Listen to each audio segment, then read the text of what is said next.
우리 180페이지 밑에쯤에 밑에 있습니다. 38번이죠.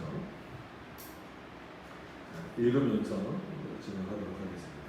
그러므로 이와 같은 혼란과 멸망을 향해 내딛지 않기 위해서는, 즉 잘못된 교리로 빠지지 않기 위해서는 이 거룩한 만찬이 병든 자들에게는 약이요 죄인들에게는 위로요 가난한 자들에게는 풍성함이지만 건강한 자들, 의로운 자들, 부유한 자들에게는 만약 이런 자들을 발견할 수 있다면 없다는 거죠. 솔직히 그런 자들은 없다는 거죠. 하나님 앞에 그러니까 눈에 보이는 건강함, 뭐 아니면 뭐 세상에서 아 참 저 사람은 의로워, 뭐 부자야, 뭐 이런 것들은 할 수 있어도 하나님 앞에 우리는 어떤 자들이냐면 다 약하고 죄인들이고 뭐 그 풍성함을 받아야 되는 가난한 자들이다라고 하는 거예요. 근데 만약에 그렇게 건강하고 의로운 자들, 부유한 자들이 있다면, 만약 이런 자들을 발견할 수 있다면 수고에 대한 그 어떤 보상도 해주지 않는다는 사실을 기억하도록 하자. 그러니까 이 성찬에 열심히 참여한다라고 해서 그게 우리에게 어떤 눈에 보이는 그런 보상으로 주어지진 않는다는 거예요. 이는 성찬을 통해 그리스도께서 우리에게 음식으로 주어지는 까닭에 그분 없이 우리는 미약해지고 쇠잔하고 소멸할 것을 알기 때문이다. 예수님이 친히 자신을 비유하실 때 나를 먹으라라고 말씀하셨잖아요. 그게 생명의 양식이 된다라는 차원이기 때문에 우리가 먹지 않고 있다라고 생각해 보세요. 그러면 아무리 건강하던 사람도 쇠잔해질 수밖에 없어요. 나약해질 수밖에 없는 거죠. 결국은 소멸하고 없어질 겁니다. 그분은 또 우리의 생명을 위해 주어지는 까닭에 그분 없이 우리는 완전히 죽은 존재라는 사실도 우리는 안다라고 합니다. 그래서 우리가 거듭났다, 우리가 새롭게 되었다라고 하는 것은 우리의 영혼이 살았다라고 하는 거죠. 그러니까 믿지 않는 자들은 우리와 똑같은 이런 호흡은 한다 할지라도 영적으로 죽었다라는 표현을 쓰잖아요. 근데 어떤 죽음이 더 심각한 죽음인가요? 영적인 죽음이 더 심각한 죽음이잖아요. 그러니까 그것을 모르기 때문에 오히려 세상 사람들은 그리스도를 믿지 못하는 거죠. 그러니까 우리는 그런 믿음을 주셨기 때문에 이 육신의 이 호흡도 뭐 그리스도의 은혜로 우리가 살아가는 거지만 우리가 정말 사는 것은 그리스도 안에서 우리의 영원히 살았다, 영원히 살게 되었고 영생을 얻었다라는 그것 때문에 지금 이 호흡, 이 육신적인 호흡도 가치가 있는 거고 의미가 있다라고 하는 것을 우리가 기억해야 된다는 거죠. 그러므로 우리가 하나님께 돌릴 수 있는 유일하고도 최상의 영광은 이것입니다. 즉 곧 하나님께 우리의 미천함과 무가치함을 드리는 것. 그리하여 그분이 당신의 자비로 우리를 당신께 가치 있는 존재로 만드시도록 하는 것이다. 그러니까 이런 부분들이 어떻게 보면 우리의 신앙이 좀 잘 드러나는 거죠. 마치 우리는 하나님께 뭔가 내가 많은 것을 드리고 있다라고 생각을 하는데 그게 하나님께 얼마나 가치가 있겠느냐. 우리가 가치 있는 것을 하나님께 드릴 수 있을까? 오히려 솔직하게 나는 나약합니다. 나는 정말 미천한 자입니다. 하나님의 도우심 없이는 아무것도 할 수 없는 자입니다라고 하는 그 고백을 통하여서 오히려 그런 자들을 하나님이 더 귀하게 만들어 주시는 정말 가치 있는 자들. 그러니까 우리는 그리스도 안에서 분명히 가치 있는 자예요. 부유한 자예요. 풍성한 자예요. 근데 원래 우리가 가치 있고 풍성해서가 아니라 정말 우리의 나약함과 미천함이 그분 앞에 그대로 드러나고 그걸 우리가 그분 앞에 그대로 드리기 때문에 오히려 그런 미천함과 부족함과 나약함을 채워주시는 하나님께서. 그러니까 그런 은혜를 맛보기 위해서는 우리가 어떤 존재인가를 더 분명하게 하나님 앞에 고백할 수 있어야 된다는 거예요. 또 우리 자신에게 절망하는 것, 그리하여 그분 안에서 우리가 위로를 얻는 것이다. 그러니까 표현이 어떤 면에서는 절망해? 이건 무조건 안 좋다라고 생각하지만 어떤 면에서는 내 안에서 아무것도 할 수 없다라는 실망인 이 절망은 진짜 뭐 희망이 없다 이런 차원보다는 나는 정말 아무것도 할 수 없구나. 나는 어떤 그런 마음을 가졌을 때 비로소 주님의 위로가 얼마나 큰지, 정말 내가 절망 가운데 빠졌을 때 나를 건져주시는 위로가 얼마나 큰지를 확인하게 된다는 거예요. 좀 상대적인 표현이지만 그 절망의 깊이가 깊으면 깊을수록 그 꺼내주시는 위로가 더 강하게 느껴지는 것처럼 나는 아무것도 할 수 없습니다라는 이것이 더 분명해질수록 하나님이 나를 도우시는 이 도우심이 얼마나 하나님이 도우신다, 하나님이 위로하신다가 더하기가 아니다라는 것을 말씀드렸잖아요. 우리는 아무것도 할 수 없는 상태에서 우리를 그렇게 많은 것을 할 수 있는 상태로 만들어 가시는 거 하나님의 은혜가 있다는 거예요. 또 우리가 스스로 경비하는 것, 그리하여 그분에 의해 일으킴을 받는 것이다. 또 우리가 스스로를 정죄하는 것, 그리하여 그분에게 의롭다 인정을 받는 것이다. 이거는 단순히 뭐 죄를 죽이고 뭐 날마다 회개해야 되고 뭐 회개만 해야 되고 그러니까 회개해야 되는데 회개만 해야 되고 이런 걸 말하는 건 아니에요. 그래서 청교도를 하는 분들 중에 조금 잘못된 분들 중에는 그 교회 전체가 그런 분이기도 하고 뭐 어느 교회는 매주 오면 자기가 일주일 동안 잘못한 것을 다 써야 된대요.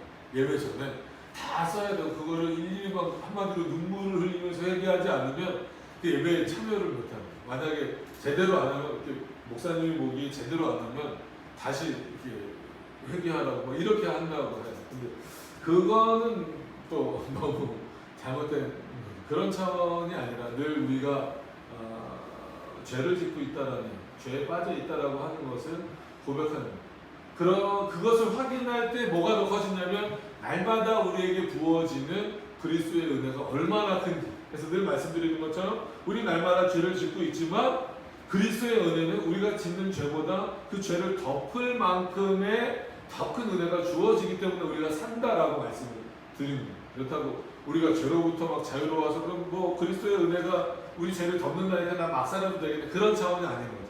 오히려 그리스도의 은혜가 더 크다라는 것을 알기 때문에 그 죄로부터 멀어지려고 애쓰고 힘쓰는 거예요. 단순히 그냥 매일마다 죄를 제가 어떻게 죽입니까? 여러분들이 죄를 죽일 수 있어요? 못 죽여요. 죄는 인간이 죽이는 게 아니에요. 우리가 하나님 앞에 내가 죄인입니다라고 고백할 때 그리스도가 우리 죄를 죽여주시는 거예요. 근데 그거를 뭐 우리가 막 무릎 꿇고 있는다고 아니면 금식한다고 이게 되는 게 아닙니다. 내가 죄인 것을 깨닫고 있는 것이 중요합니다. 이 밖에 그가 당신의 즉 그리스도의 성찬을 통해 우리에게 권하시는 바로 그 연합을 갈망하는 것, 그리고 그가 그리스도 자신 안에서 우리 모두를 하나로 만드시는 것 같이 우리 모두가 한 마음 한 뜻으로 같은 말 하게 되기를 사모하는 것이다. 여기서 같은 말을 같은 신앙 고백을 말합니다. 같은 성찬에 참여한다면 한 그리스도 안에서 하나 되는 것인데, 그럼 우리가 말할 때에도 그 신앙 고백이 올바른 신앙 고백, 같은 신앙 고백이어야지. 같은 그리스도 안에 있다라고 말하고 같이 성찬에 참여하는데 이 사람은 이렇게 고백하고 저 사람은 저렇게 고백한다면 이거는 한 몸이 아니라는 거예요. 우리가 그리스도 안에서 한 몸이라면 우리를 생각해 보시면 말이 다르게 나오면 그거는 뭐 이중인격이나 아니면 뭐 정신이 이상하거나 그러지 않는 이상은 말이 다르게 나올 수가 없잖아요. 그건 똑같다라고 하는 거예요. 그리스도 안에서 한 몸이고 한 지체다라고 한다면 같은 말, 같은 신앙 고백이 나올 수밖에 없다라고 하는 거예요. 그런 차원에서 성찬을 할 때도 신앙 고백의 중요성을 강조하는 거예요. 이것을 우리가 심사숙고한다면 이러한 생각이 우리를 결코 동요시키지 못할 것이다. 우리에게는 선한 것이라고는 전혀 찾아볼 수 없고, 그죠? 이게 인정되어져야 돼. 근데 참 힘들어. 나는 선하게 사는데. 그래서 난 법도 없이 사는데. 아니면 저 사람 법도 없이 사는데. 물론 그럴 수 있어요. 그러나 아무리 세상에서 그렇게 산다 할지라도 하나님 앞에서 우리는 비천하고 죄인일 수밖에 없다는 거예요. 그러니까 그가 우리를 의롭다라고 불러주신다 할지라도 여전히 우리는 하나님 앞에 내세울 게 아무것도 없다는 거예요. 그게 인정되어져야 그로부터 오는 은혜가 얼마나 풍성한지 알 수 있다는 거예요. 그래서 선한 것이라고는 전혀 찾아볼 수 없고 우리는 죄로 인해 덕지덕지 때가 묻어있고 반쯤 죽어있는데 그런 우리에게 어찌 주님의 몸을 먹을 자격이 있단 말인가. 우리가 오히려 생각할 것은 우리는 가난한데 인자하고 풍성하게 은혜를 베푸시는 분께 나아간다는 사실, 우리는 병자들인데 의사를 찾아간다는 사실, 우리는 죄인들인데 구원자께로 온다는 사실입니다. 이게 이런 마음으로 주님 앞에 나와야 된다는 겁니다. 하나님이 요구하시는 자격은 주로 믿음이다. 믿음은 모든 것을 하나님께 의지하지 우리 자신은 전혀 의지하지 않는다. 그러니까 하나님만 의지하는 게 참 믿음이다라고 하는 겁니다. 하나님이 요구하시는 것은 다음으로 사랑이다. 그런데 우리는 이것을 비록 불완전하나마 하나님께 바친다. 하나님께 바친다는 건 서로 사랑하라고 하는 것을 실천한다는 거예요. 그리고 하나님을 세상보다 더 사랑하는 노력을 부족하지만 늘 하라는 거예요. 그래야 하나님이 우리를 얼마나 사랑하시는지 또 깨달을 수 있다는 거예요. 이는 하나님이 이것을 우리가 현재 바치고 있는 것보다 더 나은 것으로 자라게 하시기를 바라기 때문이다 라고 하는 거예요. 그래서 이런 부분들을 잘 생각하시면서 성찬에도 이렇게 폭넓은 의미가 있구나라고 하는 부분들을 이해하시기를 바랍니다. 39번으로 넘어가서 보시면 다른 사람들은 자격 그 자체가 믿음과 사랑에 있다는 사실과 관련하여 우리와 견해를 같이 함에도 불구하고 자격의 기준과 관련해서는 아주 많이 다른 견해를 갖고 있다는 것이죠. 그들은 믿음의 완전함을 요구하지만 이건 불가능합니다. 하나님이 우리에게 믿음을 선물로 주셨어요. 근데 그 믿음이 불완전해요. 그러면 선물을 주신 하나님이 부족하거나 불완전하기 때문입니까? 아니에요. 우리가 연약하고 불완전하기 때문에 그래요. 근데 어떤 사람들이라고 했으면 나중에 이제 뭐 이때 웨슬레가 있진 않았죠. 감리교를 만든 웨슬레가 있진 않았지만 뭐 그런 어떤 공로주의를 말하는 천주교라든지 이런 쪽에서는 믿음이 있으면 완전해져야죠. 그러니까 완전 성화라는 말 들어보셨잖아요. 그러니까 이 땅에서 인간은 완전히 성화될 수 있다. 그러니까 죄로부터 완전히 벗어날 수 있다. 라고 주장하는데 그건 불가능하다는 거예요. 그러니까 아무리 하나님이 우리에게 믿음을 주셔서도 우리는 여전히 연약하고 그 연약한 모습을 그대로 가지고 하나님 앞에 나아갈 때 하나님께서 오히려 더 부족한 것을 늘 채워가시는 것을 우리가 확인할 수 있는 거죠. 솔직히 내가 완전해졌다면 하나님 앞에서도 그때부터는 당당한 거야. 나 완전하니까 난 이제 죄가 없으니까 내가 하는 것은 이때부터는 내 겁니다. 뭐 그 전까지는 하나님이 뭐 도움을 주셨을지 몰라도 완전히 성화된 이후부터는 이제부터는 내 공로입니다. 당연히 그렇게 나올 수밖에 없잖아요. 그렇게 공로주의가 돼버리는 게 참 생각하는 거 사고 하나가 이렇게 무서운 차이를 나타낼 수 있습니다. 그래서 그 로마 카톨릭에서 성인에게 기도한다 이런 표현은 보통 일반적인 로마 카톨릭 성도들은 죽으면 어디로 갑니까? 연옥이라는 데로 간다고 하잖아요.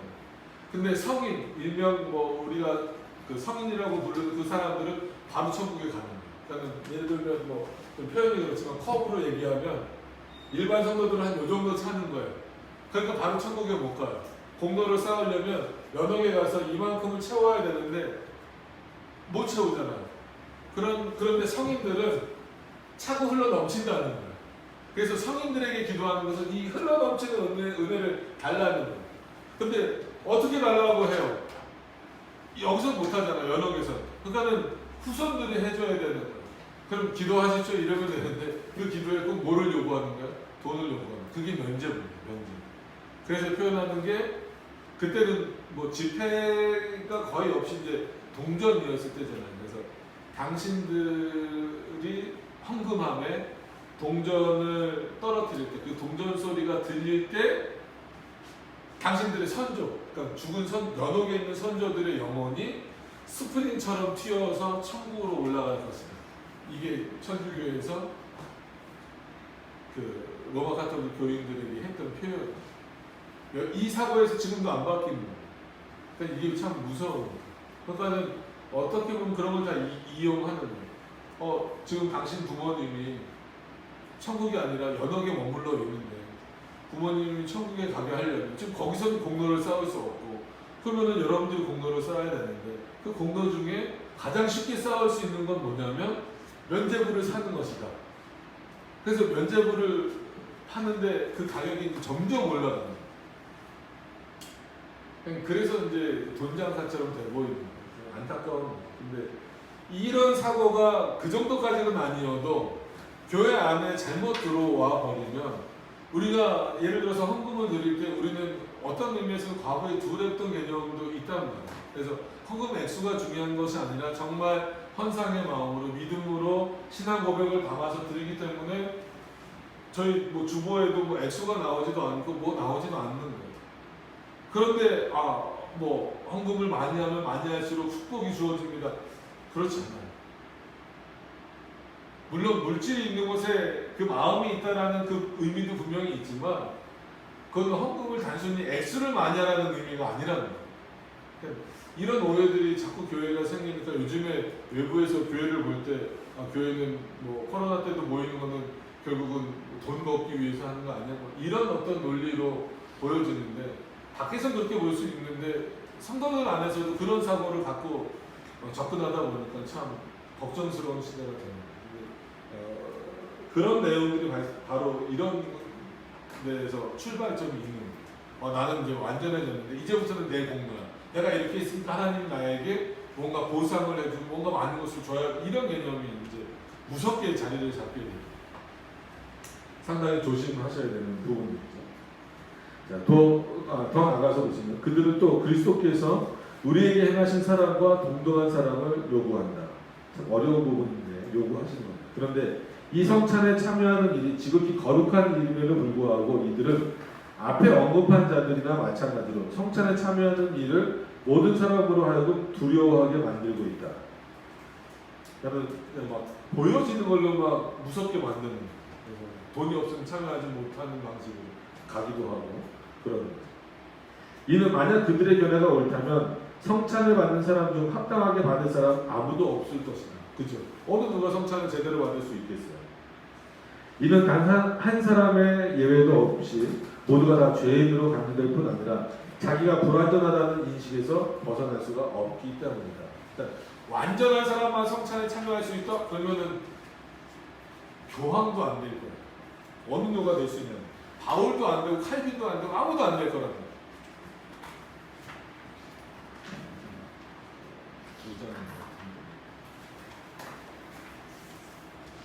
그래서 넘어가서 182페이지 가서 보시면 그리고 성찬을 받는 사람에게 완전함을 요구하여 성찬을 무가치하고 무익한 것으로 만드는 것을 몰두각한 일이라고 말하지는 못할지라도 정말 심히 어리석은 일인 것은 사실이다. 그래서 완전한 사람이 성찬에 참여한다면 성찬으로 통해서 주어지는 유익이 없다라는 것과는 똑같다는 거죠. 성찬은 무의미해 버린다는 거죠. 이는 성찬이 완전한 자들을 위해 제정된 것이 아니라 불완전한 자들 및 연약한 자들을 위해 제정되었고 믿음과 사랑의 부족함을 찌르고 자극하고 격려하고 훈련시키기 위해 제정되었기 때문입니다. 이 부분을 꼭 기억하시길 바랍니다.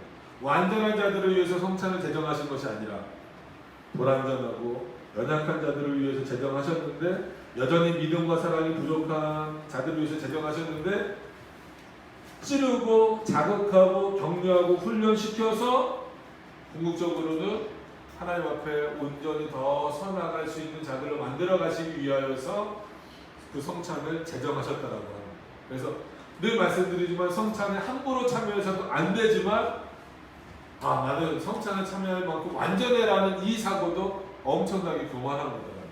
내 부족함과 연약함을 더 처절하게 철저하게 깨닫고 참여하는 것이 그래서 물론 성찬을 함부로 참여해서도 안 되지만 무서운 자리야 두려운 자리 이게 아니라 감사와 감격으로 참 나같이 부족하고 연약한 자를 불러주셔서 이 성찬을 통하여서 내 믿음을 더욱더 견고하게 하시고 더 풍성하게 하시는구나 라고 하는 것을 깨닫고 다시 한번 또 나를 돌아봐서 내가 여전히 세상 가운데 있는데 그 세상으로부터 돌이켜서 그리스도께로 더 하나님께로 가까이 가야지라는 그 마음을 그 성찬을 통하여 보이는 말씀이라고 했잖아요. 그 성찬을 통해서 그 떡을 먹고 마심으로 통해서 깨달아야 되는 거거든요. 근데 나는 완전해, 나는 온전해, 나는 이 성찬에 참여할 만큼 자기 갖춰졌어 하면 거기서 뭘 얻겠냐는 오히려 그 성찬을 통해서 더 철저하게 내가 죄인, 내가 그 부족함을 나는 아무것도 할 수 없는 존재임을 확인할 수 있는 그래서 더 풍성한 것으로 그리스도가 채워주시기를 기대하고 소망하는 마음을 가지고 참여해야 된다는 겁니다. 이런 성찬이 빨리 다시 시행됐으면 좋겠어요. 그래서 생각을 좀 계속하고 있습니다. 기도도 하고 있고 빨리 성찬을 좀 재개해야 되겠다라는 생각을 좀 갖고 있습니다. 자, 40번으로 넘어가서 보시면 우리가 성찬에 관해 이제까지 이야기한 것은 그것이 현재 일반적으로 행해지고 있는 것처럼 1년에 단 한 차례 그것도 형식적으로 행해지도록 제정되지 않았다는 사실을 잘 보여줍니다. 지금만이 아니라 이때도 그랬다는 이때도 여러 가지 핑계를 대는 성찬하면 예배 시간이 길어진다, 뭐 한다, 뭐 불편하다 이런 얘기들이 막 나오니까 1년에 한 번 한다는 이게 얼마나 큰 문제냐면 도리어 모든 크리스찬들이 가급적 자주 참여하여 가급적 자주 그리스도의 고난에 대한 기억을 반복하도록 제정되었다는 사실을 잘 보여줍니다. 이러한 기억으로 말미암아 그들은 자기 믿음을 유지 강화시켜야 할 것이며 감사의 찬송을 부르고 주님의 선하심을 선포하도록 서로 격려해야 할 것입니다. 그리고 끝으로 상호간의 사랑을 진작시키고 그것을 서로 증명함으로써 그리스도의 몸의 연합 속에서 사랑의 끈을 볼 수 있어야 할 것이다 라고 합니다. 이는 우리가 그리스도의 몸의 표상에 참여할 때마다 마치 표를 주고받는 것처럼 함으로써 우리는 사랑의 각종 책임에 각자를 서로 묻게 되기 때문입니다. 표를 주고받는다라고 해서 무슨 눈에 보이는 게 있다라는 게 아니야. 서로 사랑으로 묶여있다. 그리스도의 몸에 참여하는 거잖아요. 그리스도의 성찬에 참여하는데 나만 참여하는 게 아니고 같이 온 성도가 참여한다라고 한다면 저 성도도 나도 그리스도 안에서 서로 연결되어져 있다. 사랑의 끈으로 연결되어져 있다라고 하는 것을 늘 확인해야 됩니다. 그런 어떤 교제의 증거들이 믿음의 교제의 증거들이 성도들 안에 늘 풍성하게 나타나야 된다라고 하는 거예요. 그게 표가 주어지는 것과 같다라는 거지 어떤 진짜로 뭐 눈에 보이는 게 있다라는 건 아닙니다.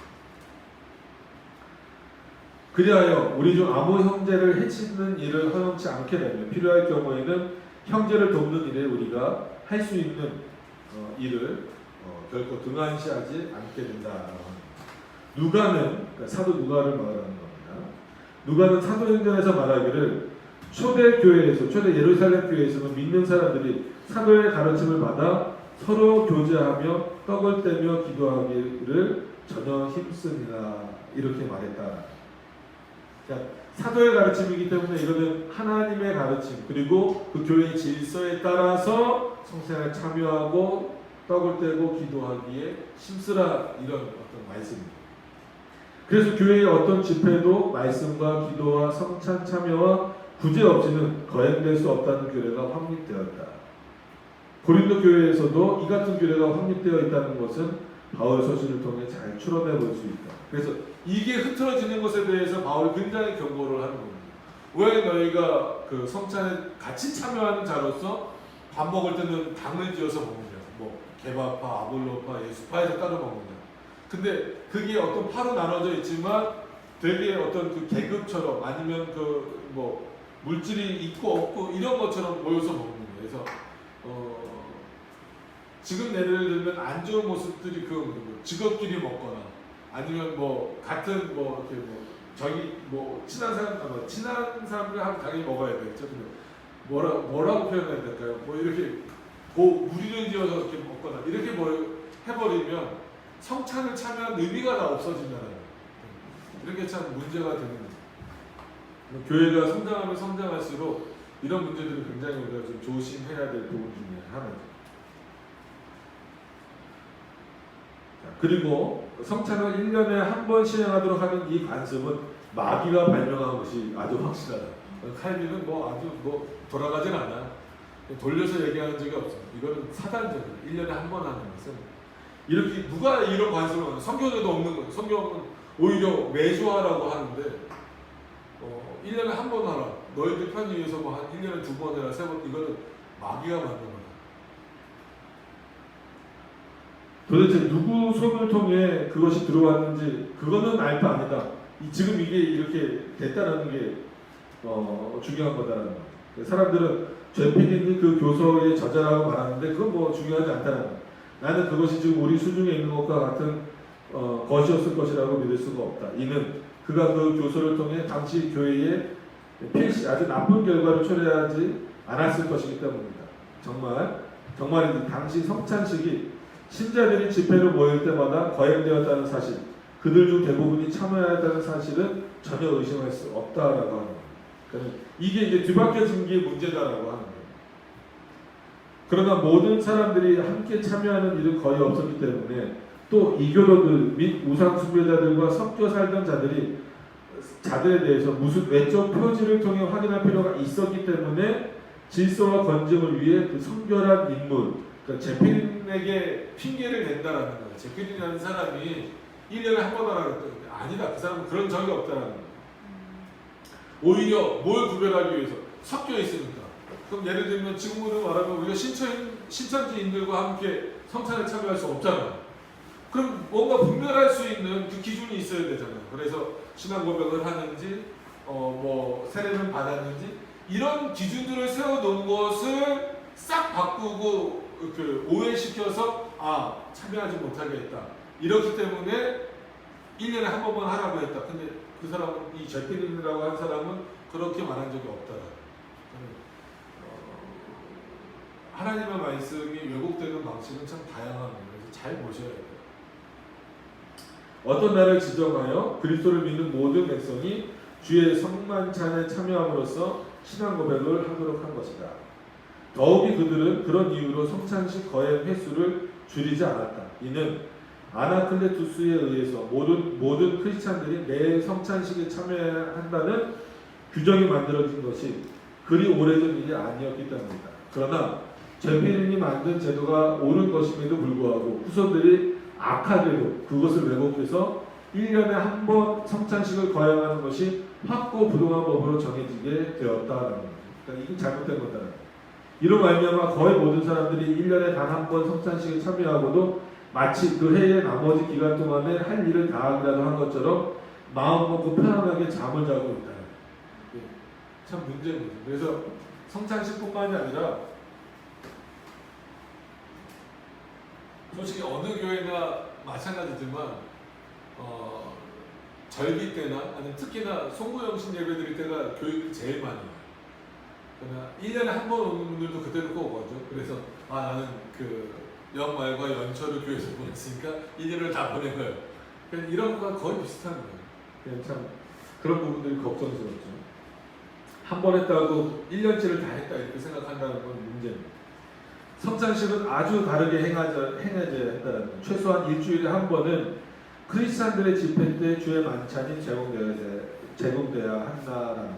또 그때 우리를 영적으로 먹이는 약속의 선포가 이루어져야 한다. 이 약속의 선포가 설교입니다. 하나님의 말씀. 그래서 성찬은 하나님의 말씀의 선포 없이 진행되면 안 돼요. 그러니까 미사는 말씀 없이 진행이 되기 때문에 문제라는 거예요. 그리고 사적으로 이렇게 가서 행하기 때문에 문제가 된다는 거예요. 올바른 말씀의 선포와 더불어서 성찬이 시행되어져야 된다는 거예요. 물론 아무도 억지로 강요당하는 일은 없어야 했다. 하지만 모두가 격려와 자극을 받아야 했고 게으른 자들의 태만함은 질책을 당해야 했다. 모두가 무리를 지어 마치 굶주린 사람들처럼 이 같은 잔치 자리에 모여들어야 했다. 그러므로 처음에 내가 마귀가 술수를 부려 1년에 하루만 성찬을 거행하고 1년 내내 태평하게 지내는 이런 관습을 도입한 것에 대해 불평한 것은 부당한 일이 아니다라고 하는 겁니다. 그래서 오해하시지 말아야 될 것은 칼빈도 그런 표현을 썼고 여기 이제 제피린이라는 사람도 그런 표현을 썼는데 교회가 성도들을 위해서 예를 들어서 직업상 아니면 어떤 환경상 주의를 지킬 수 없는 성도들 있잖아요. 그런 성도들을 위해서 일주일에 한 번 그러니까 주일 예배 말고 일주일에 한 번 그런 공적인 예배를 교회가 이렇게 열어서 예배를 드리고 성찬을 시행할 수도 있다라고 이제 표현을 한 거예요. 그러니까 예를 들어서 뭐 지금 직업으로 말하면 예를 들어서 저 지하철을 보는 분들이라든지 아니면 뭐 대중교통을 운행하는 분들이라든지 아니면 뭐 의사 뭐 이제 뭐 훈련하는 군인들 경찰 뭐 이런 분들 뭐 교회 다닌다고 아니면 뭐 소방관 교회 다닌다고 그때는 뭐 불이 나든 전쟁이 나든 다 와서 예배드리는 이건 아니잖아요. 그런 어떤 특수한 환경에 있는 사람들을 위해서는 교회가 그들이 예배드리고 또 성찬에 참여할 수 있는 것은 일주일에 꼭 주일이 아니더라도 하루를 정해서 할 수 있다. 근데 이 말을 꼭 오해해요. 그 말하고 칼빈도 주일 성수에 대해서 강조하지 않았다. 일주일에 아무 때나 자기 편할 때 예배드리면 된다 라고 말했다라는 거예요. 이런 식으로 오해를 해요. 지금도 어떤 사람들은. 근데 그런 의도가 아니잖아요. 오히려 교회가 그렇게 잘 참여할 수 없는 사람들을 위해서 배려를 해주라는 거예요. 그러니까 제필린도 그런 의도로 말한 건데 그거를 오해해서 이렇게 만들어버리는 것은 오히려 성도들로 하여금 이게 우리는 성찬이 영적인 양식이라고 했는데 이걸 1년에 한 번만 먹고 살라는 거랑 똑같다라는 거예요. 그럼 굶주림 속에 사는 거 아니냐. 그럼 죽게 되는 거죠. 결국. 우리가 매주 정말 굶주림으로 그 영적인 굶주림으로 나와서 말씀을 듣고 먹고 마시는 것을 통하여서 그 그리스도의 양식을 풍성한 은혜를 받아서 또 일주일을 살아가는 건데 그래서 또 다음 주에 또 굶주리는 마음으로 와서 또 하나님의 말씀을 듣고 그 양식을 먹으러 말미암아 또 풍성해져서 살쪄서 돌아가는 건데 그 일을 제한시켜버리고 1년에 한 번만 한다면 이거는 굶어 죽게 하는 거랑 똑같더라고요. 이런 차원에서 이 성찬의 의미가 얼마나 중요한지를 기억을 하셔야 됩니다. 41번 같은 작업장에서 또 다른 규정이 나왔는데 이것은 성찬의 절반을 하나님의 백성 중 더 나은 부분으로부터 절취 내지 탈취해가 곧 피의 신보를 평신도 내지 속인 그러니까 이런 타이틀은 하나님의 후사들에게 붙여졌다는 거예요. 주는 것을 금지하고 보세요. 피의 심벌이니까 뭐예요? 이 포도주 잔이잖아요. 이거는 일반 성도들에게 안 준다는 거예요. 성경에는 그런 표현이 없잖아요. 근데 자기네들이 교리를 그렇게 만들었잖아요. 화채 서열을 만들어 버리니까 이게 뭐가 된다라는 거예요? 예수님이 실제 피가 된다라고 하니까 이걸 이렇게 나눠주기가 부담스러워요. 왜냐면 나눠주다가 떨어뜨릴 수 있으니까. 그리고 그 사람들이 속되게 먹을 수 있다라고 자기네들 스스로가 판단해 버리니까 이건 누구만 먹겠다라는 거, 자기네들 사제만 먹겠다라는 거. 이게 얼마나 교만한 거냐. 너네는 내가 먹는 것만 봐라.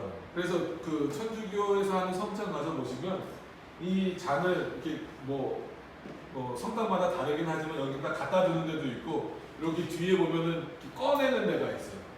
꺼내서 잔을 꺼내서 이렇게 높이 들어요. 그리스도께 영광 돌린다는 거예요. 높이 들이고 그 인도하는 사제만 마셔요. 마시고 다시 높이 들이고 성도들 그거 쳐다만 보고 있어요. 그 눈으로 먹는 건가요? 그거? 하고 다시 넣어놔요. 성도들한테는 안 준다는 거예요. 지금 칼빈이 그거를 비판하고 있는 거예요. 삭발을 도유를 받는 소수 사람들에게 삭발을 하고 도유를 받은 소수 사람들에게 사유재산으로 주어졌다. 영원한 하나님이 명하신 바는 모든 사람이 마셔야 한다는 거예요. 마시는 걸 보라는 게 아니라 이것을 감히 사람이 새롭고 반대되는 법을 내세워 폐기 내지 폐지하고 모두가 마셔서는 안 된다라고 선포한다면 이거는 하나님의 말씀을 바꿔버린 거예요. 그런데 그 성찬에 합당할 수 있겠느냐. 그런데 그러한 법을 만든 자들은 자기네가 아무 근거도 없이 하나님과 싸운다는 인상을 주지 않기 위해 이 거룩한 잔이 모든 사람에게 마구 주어진다면 위험한 일이 일어날 수 있다고 주장합니다. 그죠? 마치 하나님의 영원한 지혜가 그러한 위험을 예견하지도 파악하지도 못했다는 뜻의 말이다. 이어서 그들은 정말 교묘하게도 하나가 충분히 둘을 대신할 수 있다는 논리를 편다. 되게 웃겨. 내가 마시면 너네가 다 마시는 거다라는 거예요. 그러니까 아 그래요. 거룩한 사제가 마시면 우리도 마시는 거예요. 그냥 그거를 따라가 버리는 거예요. 거기에 참 인간의 어리석음이 그게 성령에 대한 무지인 거예요. 만약 몸이 있다면 온전한 그리스도가 계신 것이고 그는 당신 몸과 더 이상 분리될 수 없다. 그러므로 몸에는 피도 포함된다. 그러니까 너희 떡 먹었으니까 피는 안 먹어도 돼. 왜냐면 몸 안에 피 돌잖아. 그럼 이 떡 안에 피 도는 거야. 그러면 안 먹어도 돼. 이 피는 나만 마실게. 우리가 밖에서 이렇게 보면 말도 안 되는 내용인데 그 안에서 그게 참 거룩하고 엄숙하고 그래서 천주교 들어가면 그 파이프 오르가 큰 성당들 가보세요. 그 파이프 오르가 왕 누르는 그 소리에 사람들이 거기에 벌써 그냥 주눅이 들어버려요. 와 여기는 거룩한 거. 여기서 막 떠들면 안 될 것 같고 조용히 해야 될 것 같고 그거에 속으시면 안 돼요. 정말 하나님의 말씀이 있는가 없는가가 중요합니다. 보라 조금만 고삐가 늦추어지면 그래서 우리가 말씀에 대해서 좀 고삐를 당기는 이유가 있어요. 개혁교회들이 조금 뭔가 이렇게 좀 타협하지 않으려고 하고 우리 교회도 마찬가지입니다. 찬성도 좀 시편 찬송을 부르려고 하고 좀 뭐 다른 부분들에 있어서 좀 절제하는 그런 이유가 좀 어떻게 보면 고삐를 이렇게 잡는 거예요. 우리가 고삐를 잡는다는 표현은 다 아시잖아요. 고삐를 좀 이렇게 늦춰주면 벌써 이 많은 것들이 이렇게 넓어지잖아요. 그래서 조금만 고삐가 늦춰지면 우리의 생각이 하나님의 생각과 하나 되지 못하고 방종과 난폭함에 빠지게 된다는 것. 더 나아가서 우리 생각이 하나님의 생각을 뛰어넘고 이겨버리는 거예요. 주님은 떡을 보여주시면서 당신의 몸이라 말씀하신다. 그리고 잔을 보여주시면서 피라고 말씀하신다. 인간의 이성은 오만하게도 이 말씀에 반대하여 외치기를 떡이 피고 포도주가 몸이다 라고 말합니다. 마치 주님이 말씀과 표상을 통해 당신의 몸을 피와 아무런 이유도 없이 구별하셨다는 것이 말이다. 또 마치 그리스도의 몸이나 피가 하나님 및 사람이라 불린다는 말을 들은 적이 있기라도 한 것처럼 그런 말씀하신 적이 없다라는 거예요. 정말 만약 주님이 당신 자신 전체를 가리키셨다고 한다면 이것은 아니라 이렇게 말씀하셨다라고 할 거예요. 몸이다. 이것은 내 몸이다. 이것은 내 피다라고 말씀하시지 않고 이게 다 나다라고 말씀하셨을 건데 예수님은 그러지 않으셨다는 거예요. 성경에서는 그는 이런 방식으로 말씀하실 때가 많았다. 하지만 그렇게 말씀하시지 않고 이렇게 말씀하셨다. 뭐라고요? 이것은 내 몸이요. 이것은 내 피다. 분명히 구별해서 말씀하셨다. 너네처럼 바꾸거나 합쳐서 말하지 말라는 거예요. 나는 물론 이제 184페이지까지 보시겠습니다. 나는 물론 사단의 종들이 성경을 웃음거리로 만드는 그들의 평소 습관대로 여기서도 갖고 놀면서 조롱한다는 것을 압니다. 그러니까 사단은 늘 이런 일을 하고 있다는 거예요. 그러니까 우리가 그 사단의 계계에 빠지지 않기 위해서는 오히려 우리 생각으로 빠져들어가는 것이 아니라 하나님의 말씀으로 가야 된다는 거예요. 그들은 주장하기를 주님은 오직 사도들에게만 이 만찬에 참여하는 것을 허락하셨는데 이는 그들을 제사장의 바늘에 들도록 선택 내지 선발하셨기 때문이라고 한다. 아주 어떻게 보면 그럴싸한 논리문이죠. 하지만 나는 그들이 다음 5가지 질문에 대해 대답해 주기를 바란다. 5가지를 오늘 해야 되겠다. 그러니까 뭐냐면 봐라. 예수님이 사도들에게만 지금 이 성찬을 주시지 않았느냐. 그럼 사도는 곧 제사장이고 이 제사장은 곧 교황이다 이거예요. 그래서 베드로는 원하지 않았는데 그죠? 베드로는 그런 거 전혀 원하지 않았어요. 근데 그 성경에서 그거 있잖아요. 하늘에서 풀리면 땅에서도 풀리고 하늘에서 매이면 땅에서도 매이고 그 본문이 쭉 지나가면서 베드로 사도에 대한 그 표현이 나오잖아요. 너는 반석이니 이런 표현이 나오기 때문에 그것을 가지고 로마 가톨릭에서는 뭐라고 하냐면 베드로가 1대 교황이라는 거예요. 그렇기 때문에 베드로는 교황이면서 사도가 되는 거죠. 그러니까 그 베드로만 어디에 참여했다라는 거예요. 베드로만 참여한 건 아니지만 베드로와 같은 사도만 성만찬에 참여했다라는 거예요. 근데 그러면은 그 베드로가 1대 교황이니까 누구만 그 성찬에 온전히 참여할 수 있다라는 거예요? 교황들, 자기네 사제들만 참여할 수 있다라는 거예요. 너네는 온전히 참여할 수는 없다라는 거예요. 그러니까 이 논리가 여기까지 가는 거예요. 무서운 거예요. 그러니까 칼빈은 그 말도 안 되는 거에 대해 내가 반론을 제기할 테니까 한번 답을 얘기해봐라. 오늘 조금 더 보시더라도 42번 전까지 보겠습니다. 5개의 질문을 좀 보셔야 될 거예요. 첫째, 그들은 어떤 계시를 통해 하나님의 말씀과 대단히 동떨어진 이런 해결책을 얻었는가? 아무리 봐도 성경에 그런 게 없는데 너는 도대체 이 계시를 어디서 받았느냐? 성경은 예수님과 함께 식탁에 앉았던 12사도에게 대해 이야기하고 있다. 그러나 그들을 제사장이라 불러 그리스도의 존귀하심을 퇴색시키는 정도의 일을 하지 않는다. 어디도 제사장이라 부르지 않았다라는 거예요. 제사장이라는 단어에 대해서 나중에 적절한 기회가 오면 칼빈이 또 설명하겠다 그 얘기예요. 그런데 주님이 만약 당시 12사도에게 그것을 주셨지만 그럼에도 불구하고 그것을 행하라 명령하셨다. 즉 이같이 그들이 서로 그것을 놔두라 명령하신 것이다. 이것에 대해서 어떻게 말할 건지. 그러니까 사도들에게 주셨다라는 것은 사실이라는 거예요. 근데 사도들에게 뭐라고 말씀하냐? 이건 너희가 가서 행하라는 거예요. 그럼 혼자 가서 행하지 않잖아요. 사도들이 각자 흩어져서 있는 그 교회에서 행하는 거예요. 근데 왜 너희만 하냐? 성경에 어디 그렇게 나왔는지. 둘째, 어째서 그 상대적으로 더 좋았던 시대, 곧 사도 시대 이후 1000년 동안에 아무 예외 없이 모든 사람들이 2가지 표상에 다 참여하게 된 것인가? 옛날 교회는 그리스도께서 누구를 당신 만찬의 손님으로 맞이하셨는지는 몰랐단 말인가. 여기서 뒤로 물러서는 것, 등을 보이며 피하는 것은 지극히 못된 파렴치한 행위일 것이다. 교회 역사가 남아있다. 이 같은 문제에 대해 명확히 증거해주는 옛사람들의 책이 남아있다. 이 얘기는 뭐냐면 초대교회 때부터 이제 로마 가톨릭이 나오기 전까지 1000년 동안의 기간이 있잖아요. 로마 가톨릭이 1000년 통치한 기간도 있지만 그 전에 1000년 동안은 다 참여했는데 너네가 갑자기 안 된다라고 말하면 이 1000년 동안은 예수님이 말씀하시지 않았느냐, 예수님의 말씀을 안 따라간 거냐. 교회 역사가 남아있다. 교회 역사를 통해서 보면 초대교회 역사 동안에 모두가 그 성찬에 참여하고 있음을 증거하고 있는데 왜 너네는 이 앞선 1000년의 역사를 부정하느냐. 그거에 대해서 좀 한마디로 얘기를 해야 돼. 얘기할 게 없는 거야. 셋째, 어째서 떡에 대해서는 그냥 먹으라만 하시고 잔에 대해서는 모두 다 마시라고 하셨는가. 이것은 마치 그가 사단의 계교를 일부러 맞서고자 하신 것만 같다. 그죠? 떡에 대해서는 먹으라고 하시고 잔에 대해서는 모두 다 마셔. 한 방울도 흘리지 말라요. 왜 나누냐. 넷째, 만약 주님이 그들 주장대로 당신의 만찬에 오직 제사장들만 참여하게 하신다면 어떤 사람이 감히 주에 의해 제외된 외인들을 참여하라 불렀단 말이에요. 그러면 다 안 된다면 다 성도들 내보내고 너희들끼리 하지. 왜 떡은 주냐? 왜 한마디로 빵은 주냐?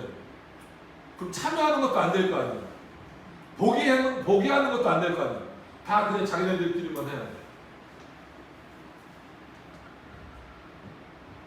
참여하게 하는 권세는 오직 주님에게만 있었다. 그죠? 그렇다면 그의 명령도 없는데 자기 권한 밖에 있는 은사에 참여하라고 부른 자가 대체 누구란 말이에요? 정말이지 주님의 명령이나 본보기가 전혀 없음에도 불구하고 오늘날 그들은 무슨 배짱으로 백성에게 그리스도의 몸의 표상을 나누어 주는가? 라고 물어보니 답할 게 없어요. 다섯째, 바울이 고린도 사람들에게 내가 너희에게 전하는 것은 주께 받은 것이라 말한 것은 거짓말이냐. 이게 성찬을 하면서 지금 했던 표현이거든요. 바울이 고린도 교인들에게 성찬을 베풀면서 했던 표현이라는 거예요. 그럼 바울이 거짓말쟁이네.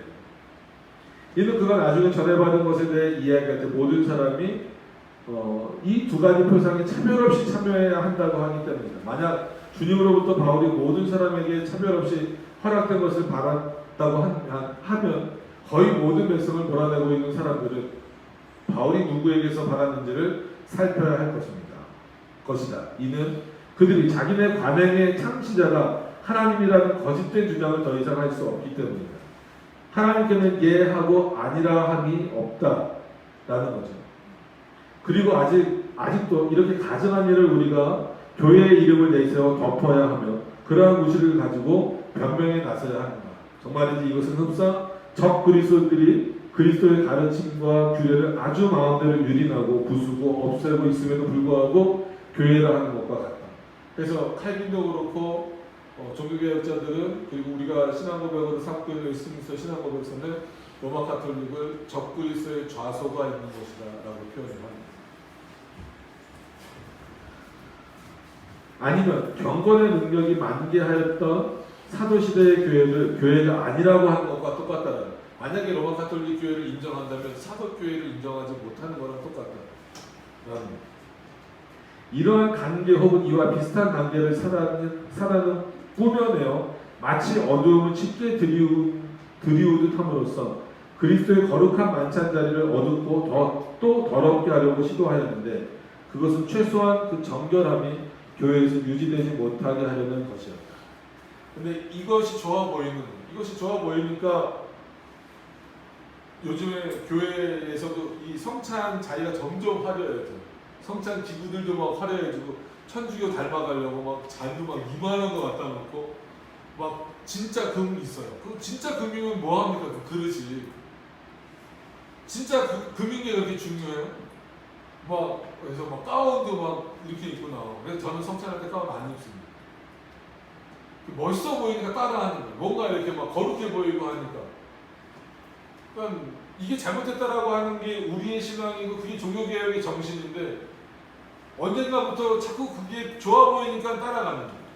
마치 하와가 보암직하고 먹음직하니까 따먹은 것처럼 얼마나 멋있어 보여요. 막 들어올 때 제가 이렇게 머리에다 이렇게 관 쓰고 막 이렇게 가운 입고 들어오면은 멋있어 보니까 아마 이렇게 그걸 보는 이제 성도들은 막 뭔가 좀 달라 보이는 것처럼 이렇게 보이겠죠. 스스로 그렇게 하려고 하면 안 된다는 거예요. 사도들이 언제 그랬냐는 거예요. 예수 그리스도가 언제 그렇게 하라고 했냐는 거예요. 이런 오해되는 부분들, 이건 오해 정도가 아니죠. 아예 하나님의 말씀을 그냥 망가뜨려 버리는 거예요. 이런 것을 향하여서 교회라고 부를 수 있겠느냐. 참 이 시대가 어려운 시대, 천주교를 이단이라고 부를 수 없는 시대가 됐잖아요. 참 걱정스럽죠. 세상에서는 되게 아주 천주교는 아주 인격적이고 아주 뭐랄까요, 아주 대사회적이고 이런 드라마 보세요. 신부나 수녀는 아주 좋은 인물로 나와요. 목사는 맨날 사기꾼으로 나와요. 참 답답하죠. 그러니까 그렇게 광명의 천사처럼 지금 보여지고 있기 때문에 근데 이거는 그들의 문제도 있지만 교회의 잘못도 있어요. 교회가 자꾸 바른 진리를 따라가기보다는 보여지는 것만 자꾸 쫓아가서 다시 그 로마 카톨릭으로 회귀하려는 그런 모습이 있었기 때문에 지금 이런 일이 벌어지고 있는 겁니다. 다시금 이런 내용들을 통해서 우리가 회복해야 되는 것은 올바른 성찬도 그렇지만 이 신앙의 정신을 다시 회복해야 될 중요한 의미가 있습니다. 바른 신앙 위에 서 있는다는 게 얼마나 중요하고 우리를 살리는 일인가를 생각하실 수 있는 우리 성도님들이 되셨으면 좋겠습니다. 오늘은 마치도록 하겠습니다. 기도하도록 하겠습니다.